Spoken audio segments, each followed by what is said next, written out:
Good afternoon, ladies and gentlemen, it's Greg here again. Just a quick bench update of things I've been getting on with over the last week or so. And as you can see, I've finished this little Japanese Type 97 Chi-Chi or Chai-Chi, whatever it's called. Chai-Chi. Can never remember. The Chi-Ha. Chi-Ha-Ha-Ha. Yeah, from Tamiya. I'll show you the box art. It's a little box. I didn't do a kit review. It was just sort of supposed to be a small build just to tide me over. That's it. It was this one here. I picked it up for £9.50 off E-Models. Great little bargain. First ever time I've done a little Japanese tank, and it was certainly worth more than £9.50. So the kit number for this was, if you're interested in it, buying it, is 35075. As I say, little, to me it's quite an old kit, but it's still a nice kit, a really nice kit. So as you can see, I shall bring you in a bit farther with it. So as you can see, it's fairly straightforward build. You can have this built in easily in a couple of hours, literally a couple of hours, the actual build. There's nothing much to the build. And you get the two figures with it. It's quite a little detailed little kit. Very impressed with it. Very impressed indeed. It gives you a couple of options for the unit that it was in. I can't remember which one I did. Just hang on 2 seconds and I shall tell you which company I did. Never remember that off the top of my head. Did the, what does it give you it? It doesn't actually give you the unit it was in. It's just a thing with all the different decals that you can use. So all I used for the colours for it is I did a all over coat, undercoat of Tamiya NATO Black. I didn't do any highlight coating on it because it would have been like a 4-tone camo. I didn't really think it would be necessary to, let's just bring this across farther perhaps. Can we go any farther? If I go that way, there we go. Let's bring it down into there. Yeah, the colours are NATO Black to start with, nothing else, no highlighting.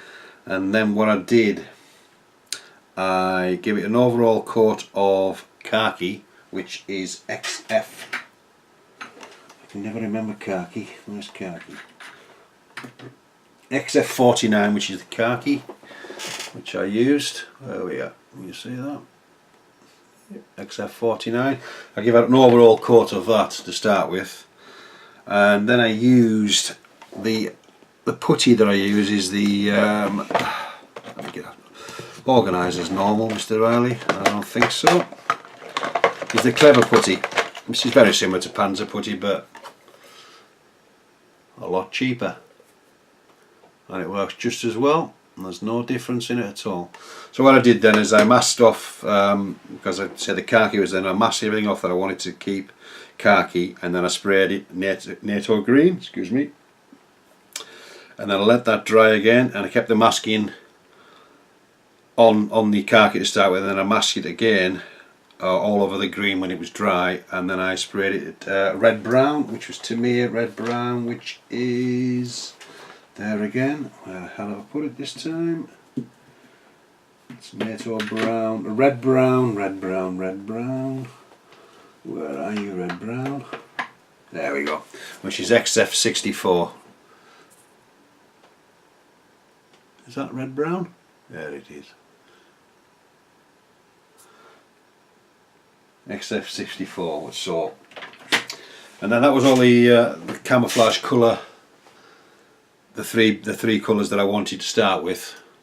So I left all that there dry, and I pulled all the masks off, and I got obviously the camouflage pattern. And then what I did again is I got some more of the Clever putty, rolled it into sausages, and covered most of the tank, and left a thin line for the yellow to be sprayed in, which was just a flat yellow, which is XF3, which was the flat yellow. Where are we gone? Where we are, there we are. Which is the XF3, flat yellow. There we go, where I let that dry and then peeled the mask off, and I was left with the camouflage pattern for the yellow. Actually, I really don't understand what it was for, but apparently it was a part of the camouflage that they used to break up the silhouette of the tank, I believe. Maybe I'm wrong with that, but it came out quite well. It was a bit stark to start with. It was very sort of in your face, the yellow especially, but the rest of it was fine.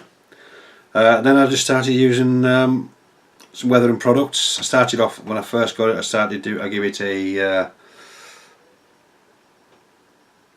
wash with, let me think, which one was it now? The colour for DAC. Is it DAC colour? Oh, come on, an organised knot again. That's not that one. Where have I put it this time? There we are. The AK wash for dark yellow. I used this one. Where are we gone again? Which is AK 300. German vehicles, but I used it for that wash. I used that. And it came out quite well. Toned the yellow down. So that's what I used first. That was the first thing I actually did. Let that dry, and then I started using the pin wash of picking all the rivets out with just the Tamiya panel liner. There we go again. So I started, getting them all highlighted. All the rivets, as you can see, the hatches, other bits and bobs. Let's bring this light into there a little bit more. There we go. And you can see all the hatches have been all sort of highlighted, and all the raised rivet heads, other bits and pieces. And then we have the rear again with all the rivets, so we can get a better. There we go. There we go. Yeah, and then we've got all the rear of the rear of the tank. As you can see, that's quite nicely detailed again. The hatches and the rivets again, and a couple of grab handles. So once that was done, I obviously let that dry, and then I did the exhausts. I didn't overly sort of really blast the exhaust because I thought they wouldn't really. As you can see, they're just slightly rusted, the whole thing, and then there's a little pencil, the graphite pencil along the edges.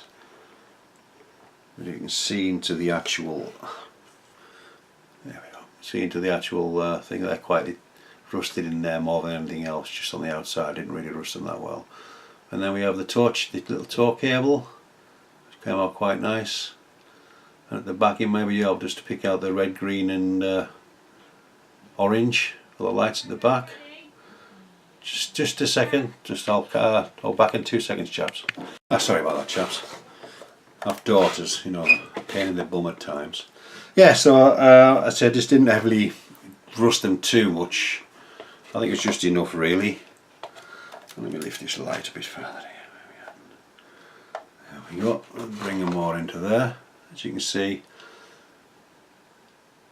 that was all done. And then basically I got, first time I really used a lot of oils is I used the Winsor & Newton oil and the Artist White Spirit. I used the black. I made it like in all the grooves, all the top of the hatches and things like that. I just used the black oil paints, sort of stiffled it in there, and then took most of it off with the white spirits, just to get that sort of grubby, grimy, in the cracked look sort of thing. You can't really see what I'm on about, can you? Along in the hatch, where the cupola is. As you can see, it's slightly just dark, and again some of the darker places where I've put it. And then I did some with some green, and just sort of got the different shadings of the green, brought out sort of the centre was a bit more bleached and the edges. And then after all that was dry, I did some scratching. So with the sponge and the chipping paint, which I make myself, which is the same as Andy's model hobby headquarters. I just make my own batch up, and we use that to start with as the base of the scratching. So I did the chipping first with the sponge with that stuff, and just gone along all the edges, as you can see. on the fenders to start with, and then just where the crew sort of clamber about, and some on the edges of the upper hull, and then you can see on where the engine manifold, so the engine grid is on the sides again, scratches, and using the sponge again on that. So quite a nice little effect. And you can see on there there's some engine fuel spillage on there, just on the around that area where the air fan, the air intake, or whatever you want to call it there, just to you know, people have been working on it and left their grubby, you know, spill marks and everything else on there. So once all that was dry again, I left all that. So I did the, sorry, with the brown as well, I did the with the oil paints again on the slight brown colour, and I just sort of highlighted the centre and sort of brushed it out, so you got sort of a variation in the colours of the brown, which worked quite well.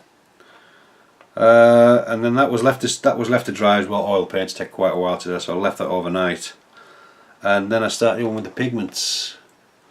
Just you know, not a lot of pigments, just to collect the dust and things like that in the grooves and sides of the you know, where the mud guards are. You can see on the front, just a little bit, not a lot, just enough to sort of represent being dusty again. And then on the, you know, where the jack is and the spade, and there's a bit of dust and things in there, as you can see again. And on the rear engine hatch again, we've got just a little bit again through the cover and slightly down onto the lower hull again. So that was the finish of, basically the finish of the upper deck and the upper hull and the turret. Sorry, this is the sorry, my fault. I should have said this is the radio antenna, which was copper along the edges, and then the camouflage colour, and then it was red brown on the you can see that, like a receiver, I don't know what, the little twisty parts that go onto the aerial.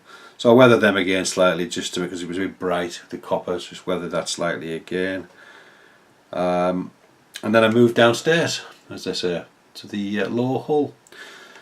So first thing I did with the lower hull was I used my go-to stuff that I use for the mud at the moment. It's like a reddy browny dark dirt from Cromlech. And I like this pigment, I like it a lot. And so I used that one, and I also used the Trench Earth as well, which is from Cromlech again. Cromlech again. And I get the colour variations again. So I started off with the lighter one at the top to start with. You can't really quite see that really well, can we? I might have to take some pictures later. Started off there, you might be able to see better now. Let me just bring the light up to there perhaps. Let's take the camera up. There we go. As you can see, I started off with the darker colour, and sort of the lighter colour at the top, and then brought it down to a darker colour at the bottom. And then a few dark washes just to represent the oil, you know, oil and leaking, you know, off the return rollers and things like that. And underneath the springs and the suspension, you can see them again, just, you know, just to make them a bit, break up the contrast with the mud. And then towards the bottom I use the darker dirt at the bottom to represent the mud, and then just rounded the wheels again, and then highlighted them with a little pin wash again, just to bring a bit of detail out again, and again there with the pencil, just a quick highlight of the middle of the wheels and the return idler at the back. Obviously it's metal on metal, and then the sprocket at the front. And then we did the same again with the tracks. There we go. I did the same again with the dark dirt and the Trench Earth, and I used this colour mix, Revell colour mix, as the attaching agent for it. Works quite well. So I let that set up, and then I used my metallizer again to get the cleats on the top of the tracks, which work quite well. So, and all in all, it's a very enjoyable little kit. It really was. Took a bit longer than normal because I haven't been at the bench much this week, with one thing and another called life. So there's a few tracks on the back again. It's quite nice. And then the two little figures that came with the kit as well, which didn't come out too badly again. I just take my time again, and they come out reasonably well. So that's what's on the bench at the moment that way. So that's finished with at the moment. So that's one kit I can knock on the head and put in my cupboard again later on. And I've got one of these shop cards sent to me from Dog's Model Shop. He's one of my subscribers. I subscribe to his channel, and he kindly sent me his shop card. So I'm thinking about maybe trying to do one myself, and I'll send him one back. But thank you very much, Dog. It's much appreciated. I like your work with the old cars and things. So thank you very much for sending me that. So that's another thing ticked off on my list. And also ordered from this new site that I've come across some resin figures at bargain basement prices. I shall leave a link in the description below. And I ordered the 5 resin figures for the Fury. For the Fury set. I'll just show you one instead of going through them all. I must admit the detail is excellent. It really is for what I think. £10.76 I paid for these. Let me just bring the light up to that. It's a bit too bright, isn't it? Really.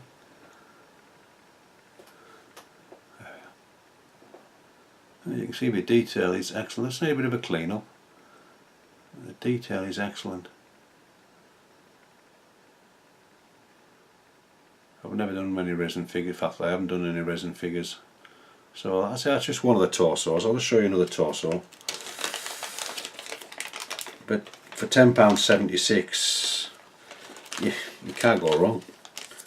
I was saying Bees bought it some a set from Stalingrad figures, and they said they were rubbish. They had air bubbles in them, and these ones, I have to say,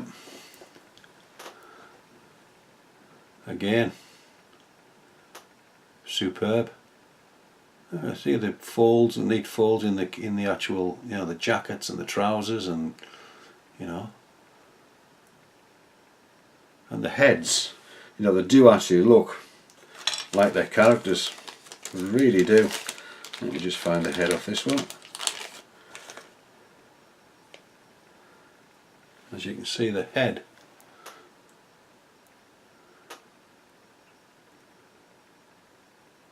This is the gunner. I can't remember his name in the Fury kit, but this is the gunner's face, and it does actually look like him. Excuse my dirty fingernails. I've been painting and weathering today, so they're a bit dirty. But as you can see, there's nothing wrong with these figures at all. I say they only took 10 days to come as well from China. I'm quite impressed, so I'm going to have to order some different ones again for that price. And I say it was £10.76 for all 5, including postage. So, you can't go far wrong with that. Even if it were not a good quality, it's not as good as I thought they were going to be, then it was still a bargain. But I have to say, very impressed with them indeed. So I think that's about it really. I'm not too sure. Right, I've got a couple of kits to review shortly, which I'll do shortly today, and I'm just about to start on this. Let me just pull it back out. This is going to be a buddy build between me and John Moore. I think he's done a kit review. I don't think I need to do another kit review on it because say John's done one. So I'll be starting on that today. It looks a nice kit. And then I also have another buddy build to do as well shortly, which is the Meng Panther with my mate Matt from Tasmania. So, which is, I'm sure you've seen me do the inbox review on it. Another nice looking kit. So, and I've got the Zimmerit and everything else for it. So that'll be another kit to be starting shortly. So that'll be done. I say I've got a couple of kit reviews to do in the next half an hour, 20 minutes. So I think that's about it for now. Thank you, ladies and gentlemen. So I say our subscribers have just reached over 200 now, on 204. So thank you very much. It's much appreciated. Can't believe I had 200. I picked about 6 in this last day, so I'm quite happy indeed. So I'd like to say thank you very much to all my new subscribers as well, and obviously for all my old ones for keeping with me. So this is Greg signing off, and we'll see you soon.